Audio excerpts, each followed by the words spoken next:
Once you've logged into your Google Analytics, you'll come to the dashboard. The dashboard is simply a high-level overview of your statistics. It gives you a brief outline of some of the stats that you can see in the additional reports that are provided. If you look at the top right-hand corner over here, you'll find that Google Analytics gives you the option to have date ranges. At the moment we're looking at the last month's worth of data, so from May the 11th till the 12th of June. If we click on this option, you can see here that it gives us the ability to change that date range from one day to a certain amount of days. You can see I'm choosing about a week and a half here. What we can also do is look at a date range over time. So if I wanted to look at the last 6 months of data, I simply choose the 1st of January right up until today's date and apply that, and then you will see our statistics change to show the last 6 months worth of data. You can also change it by choosing the timeline option. The timeline option allows you to drop and drag between different dates and then choose the apply button to look at that information. So now we've just put it back to 1 month's worth of data. Now you can see down here you can have the option of choosing per day, per week or per month. This changes the graph below to show you the statistics on a weekly basis or a monthly basis. This graph enables to see how much traffic you've actually generated for the month. So you can see here during the month of May there was 653 visitors, or if you choose to go week or day as per this example, we can see how many people came through on any particular day. So you can see here we had 44, 34 or 47 visits. Down below this area we have site usage details.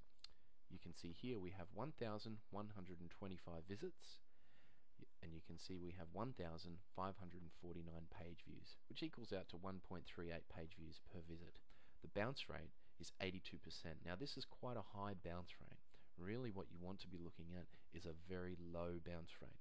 The bounce rate is simply an indication of if people go to your site and then leave. The average time on the site is 45 seconds, which I know is roughly about the time you need to read one of the articles on the website, and 96% of the visits are new. Now, the map overlay, that allows you to see the areas that people are actually visiting your site from. The dark green indicates that Australia is generating the most amount of traffic for me. The traffic sources overview allows you to see where people are coming from to visit your website. So you can see that 86% of my visitors are coming through search engines. There's a few referring websites and there's some direct traffic, so people are typing that in directly.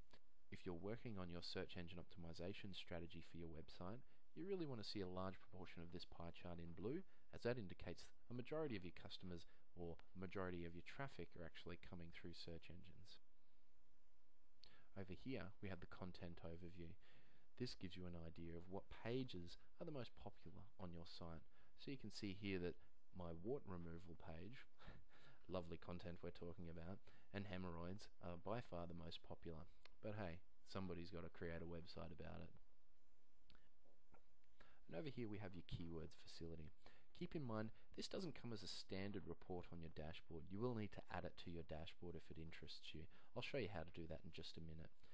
This gives you an idea of your top 5 keywords, but you can view the report by clicking on the View Report link, and that will take you to the full report. As you can see, wart removal is my #1 keyword. That's driving the most amount of traffic for this particular month. If you're wanting to actually add reports to your dashboard, there's an option on every single report.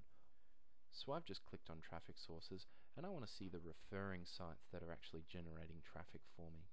These are sites that are linking to my website. So as you can see here, Google and a lot of other different websites, Brisbane, Australia, images.google, and different Googles from different countries are actually referring to my website.